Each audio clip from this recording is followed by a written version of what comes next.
So the Hoarfrost turns your barricade into a barricade of stasis crystals that improves your reload. Seems pretty good, but the question you've got to ask yourself is, when you look at the stasis crystal in a moment, is it just a stasis crystal? Is it just a wall? That's the question. The answer is no, because these shards are going to give you a 95% damage increase. I've seen a lot of videos on the Hoarfrost Z, some really good ones, but the way I've done this is totally different. It gives you a 95% damage increase, so it's a boring old stasis crystal. Not with this build, you're going to get some huge damage. Stay tuned.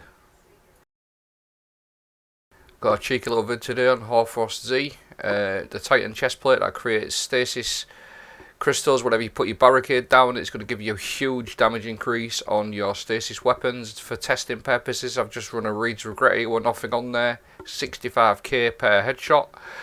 There's nothing on there, no Vorpal, no boss spec, and all I'm doing is just putting my barricade down via the Hoarfrost, simply smashing one of these crystals, pick that shard up and watch the damage increase here.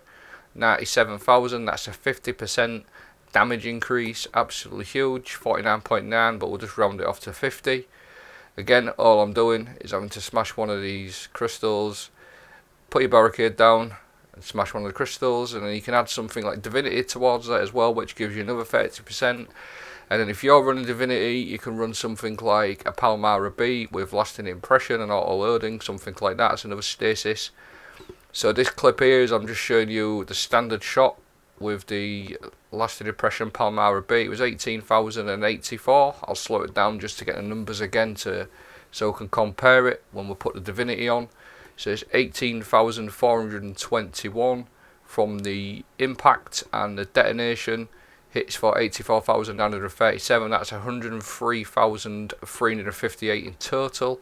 And now I'm doing exactly what I did in the other clip, putting my barricade down via the Hoarfrost, smashing one of them, picking up that shard. My friend Potsy's putting Divinity on, and watch the damage increase here, 35k and 165. That's a 201,546 damage just from a couple of little things we can do. Altogether, that's a total buff of 94% on your rocket launcher with Divinity. Absolutely huge. Stay tuned, I'll show you exactly how I'm doing it. And if you love running Divinity, this build is going to suit you down to a T. Just before I get into the setup and the mods that I'm running to get the massive damage, I just wanted to show you this. This is me running Divinity. I got my friend to run Divinity, and this clip is actually better because you're actually doing damage with the Divinity as well on top of everything yourself, so you're getting all them yellow numbers from Divinity. It's quite a decent setup. You can run this on Rook, things like that, or Caretaker, or any sort of dungeon bosses. Divinity, you're getting all your stasis shards, you're getting your Fontamite, Chargeable Light, High Energy Fire, and your Divinity buff on top of that. So it's something you can do solo as well, how to get yourself a massive damage boost, just playing on your own. I'm going to finish off with the build and the mods that I'm running. So if you want to see how to get the massive numbers, the massive damage increase, this is the setup that we're doing. It's all based on my Stasis Titan, Behemoth, Hoarfrost Z. I think it's been used a little bit different on this build. I don't see a lot of people using it like this way. Obviously, there's quite a lot of videos out there on the Hoarfrost Z. I haven't seen anything that sort of combines some mods and some aspects to convert this chest piece into giving us a huge damage boost. As you've seen in the clips, all you have to do is put a stasis barricade down and you're basically giving yourself a huge damage buff anytime you want. I'll go over the mods that I'm running. High Energy Fire, so becoming Chargeable Light, it's going to give me a 20% damage increase. How I'm becoming Chargeable Light is by running Elemental Charge. Picking up an Elemental Well is going to give me ×2 Chargeable Light if them Elemental Wells match my subclass element, which is Stasis. So every time I pick a Stasis Well up, it's going to make me ×2 Chargeable Light. But what I'm doing is I'm running Elemental Shards. So what's happening there is all the shards that I create turning into Elemental Wells. So every time I pick up a stasis shard, that's going to give me times 2 chargeable light, which is going to give me my 40% damage increase, 20% damage increase, sorry, 20% from high energy fire. And then also I'm running Font of Might, picking up an elemental well that matches your subclass energy type. So that's 25%.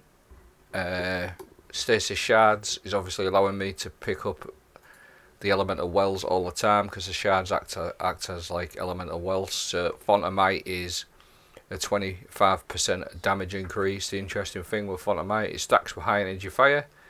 So there's a 45% damage increase, high energy fire, Font of Might stick together.